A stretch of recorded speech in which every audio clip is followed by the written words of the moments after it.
নমস্কার বন্ধুরা, আমি অর্চনা। আমার চ্যানেলে আপনাদের স্বাগত। তো এই মকর পরবে অনেক রকমই পিঠা হবে, কিন্তু এই মাংস পিঠে না হলে মকর পরবটা ঠিক মনে হয়নি। তাই আজ আমি বানাবো মাংস পিঠে। আর মাংস পিঠে বানাবার জন্য এখানে নিয়েছি 1 কিলো চাল। চালটাকে আমি 2 ঘন্টা ভিজিয়ে রেখেছিলাম। এখানে নিয়েছি আতপ চাল। আতপ চালটাকে 2 ঘন্টা ভিজিয়ে রাখার পর ভালো করে জলটা ঝরিয়ে নিয়েছি। এইভাবে ঝরিয়ে নিতে হবে। এরপর মিক্সিতে আমি চালটা গুঁড়ো করে নেব।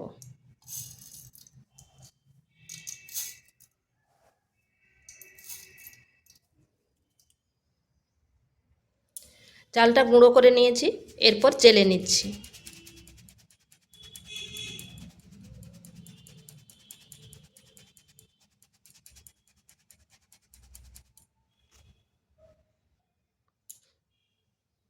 চালটা আমার চেলে নেওয়া হয়েছে, গুঁড়িটা আর কি, এটা গুঁড়ি হয়ে গেছে। এখানে আমি মাংস পিঠার জন্য মাংসগুলো এইরকম ছোট ছোট করে টুকরো করে কেটে নিয়েছি। এখানে আছে 1 কিলো মাংস। এখানে কড়াইতে তেল নিয়েছি, তেলটা গরম হয়ে গেছে। তাতে সামান্য হলুদ দিচ্ছি যাতে না তেলটা ছিটায়। আর দিয়ে দিচ্ছি পেঁয়াজগুলো এইভাবে লম্বা লম্বা করে কেটে নিয়েছি। এখানে আমি 3টা পেঁয়াজ দিচ্ছি। পেঁয়াজটা যদি এইভাবে লম্বা লম্বা কাটা হয় তাহলে মাংস পিঠার সঙ্গে খেতে কিন্তু দারুণ লাগে। খাবার সময় 2-1টা পেঁয়াজ মুখে লাগবে, খেতে দারুণ লাগে। পেঁয়াজটাকে হালকা ভেজে নিচ্ছি।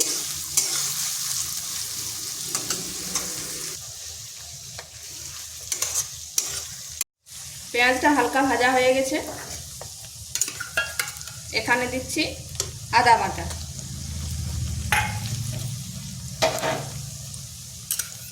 আর দিচ্ছি রসুন বাটা। ভালো করে এটাকেও ভেজে নিচ্ছি যাতে আদা রসুনের কাঁচা গন্ধটা চলে যায়।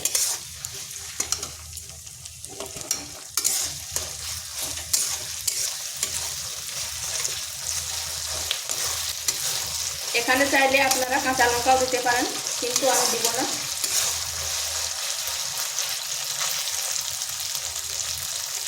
ওটা ভাজা হয়ে গেছে।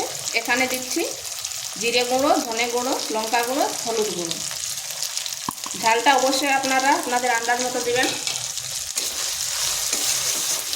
এরপর মশলাটা কিছুক্ষণ কষে নিচ্ছি।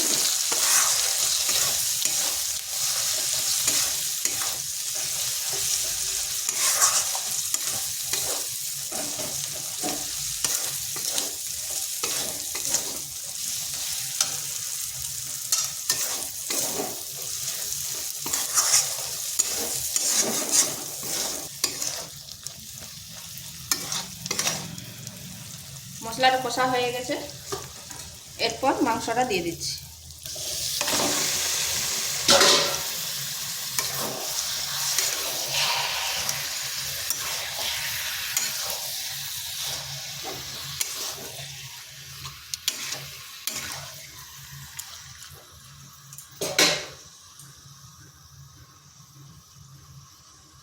এখানে দিচ্ছি পরিমাণ মতো লবণ।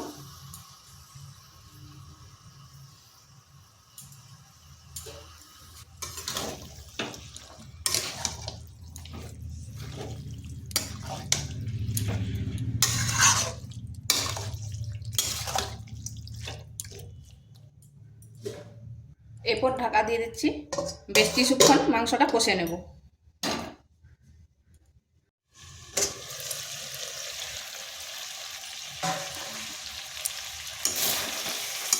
মাংসটা আমরা সাধারণ যেভাবে কষি সেইভাবে কষে নিয়েছি। এটা কষা হয়ে গেছে। এখানে আমি 2 বাটি জল দেব।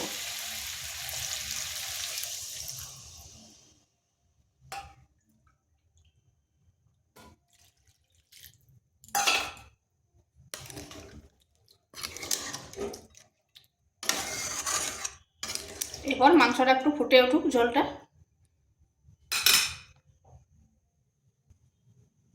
এখানে নিয়েছি আমি পাতা, শাল পাতার খালি বলে, আমাদের এখানে শালপাতার খালি বলে।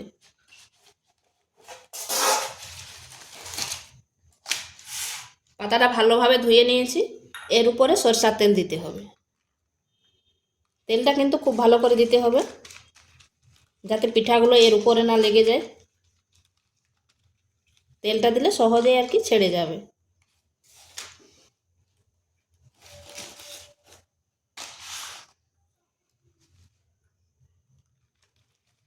আর এই পাতার পিঠা খেতে কিন্তু দারুণ, এর একটা আলাদা গন্ধ হয় এবং সেন্টটাও ভালো লাগে আর টেস্টটাও দারুণ হয়।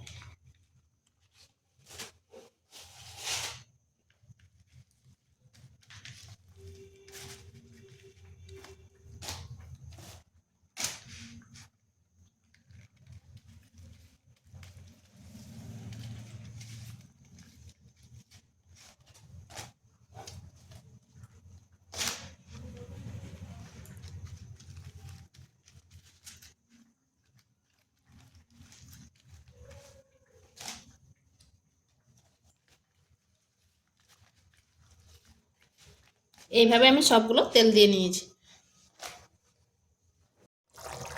এটা ফুটে উঠেছে, এরপর আমি গ্যাসটা বন্ধ করে দেব।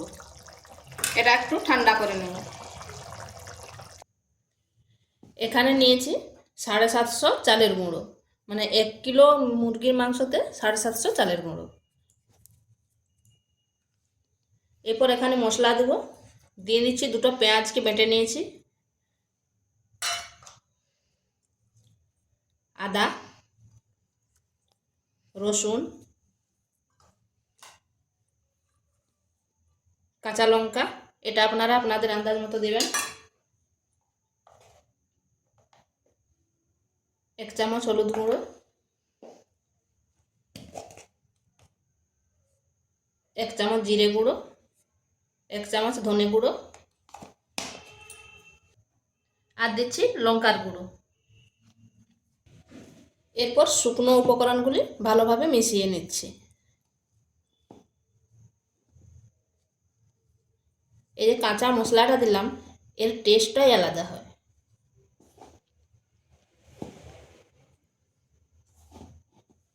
এরকম ঘষে ঘষে ভালোভাবে মিশিয়ে নিতে হবে।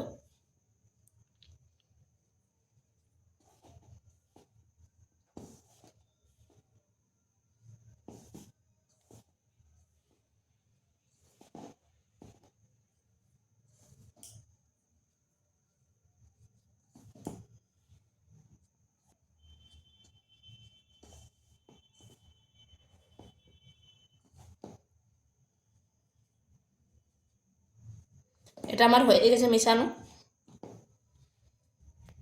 এদিকে আমার এটাও ঠান্ডা হয়ে গেছে। হালকা গরম থাকতে হবে।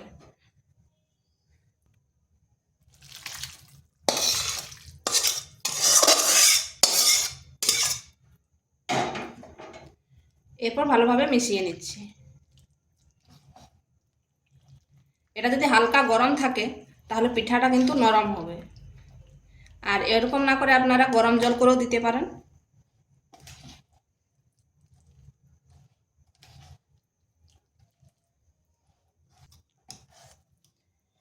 এইভাবে ভালো করে মিশিয়ে নিতে হবে। যদি আপনাদের কম মনে হয় মানে জলের পরিমাণটা, তাহলে একটু গরম জল দিয়ে দেবে। আমার এখানে আর একটু পাতলা করব, তাই আমি একটু গরম জল দিয়ে দিচ্ছি। কিন্তু এখানে ঠান্ডা জল দেওয়া যাবে না, ঠান্ডা জল দিলে পিঠাটি কিন্তু শক্ত হয়ে যাবে।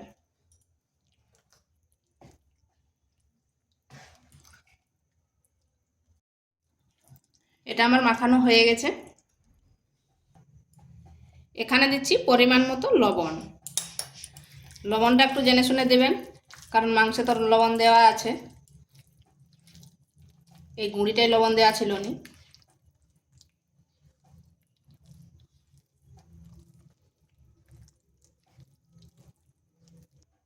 এখানে একটু ছান্তা বসিয়েছি, এরপর পাতাটা দিয়ে দিচ্ছি। আঁচটা কিন্তু স্লো টু মিডিয়াম আঁচে রাখতে হবে।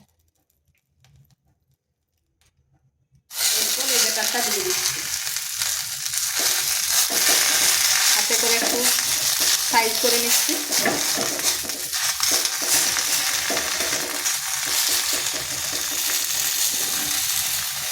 এরপর আর একটা পাতা ঢাকা দিয়ে দিচ্ছি।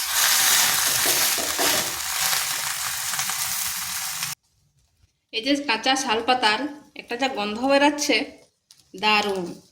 এই যে এরকম হয়ে যাবে। এক পাশটা 5 থেকে 7 মিনিট রাখতে হবে, তারপর উল্টো পাশটা ঘুরিয়ে দিতে হবে। এই পাতা পোড়ার গন্ধটা দারুণ লাগে।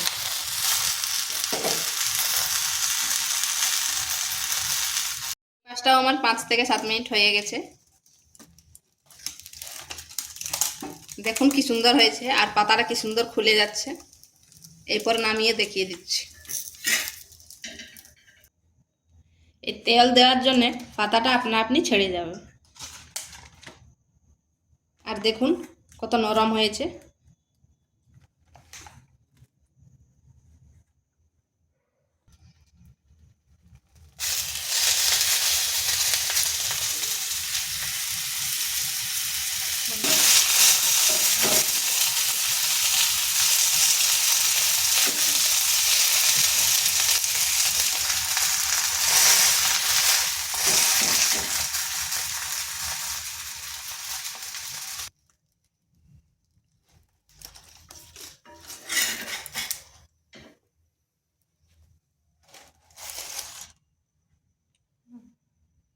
হয়ে গেছে। কি সুন্দর গন্ধ বেরাচ্ছে। আর দেখুন কত সুন্দর হয়েছে, আর কত নরম হয়েছে। এতক্ষণে মনে হচ্ছে মকর পরব। তো ভিডিওটা ভালো লাগলে লাইক, শেয়ার, কমেন্ট অবশ্যই করবেন। আর নিত্য নতুন রেসিপি পাওয়ার জন্য চ্যানেলটিকে সাবস্ক্রাইব করবেন।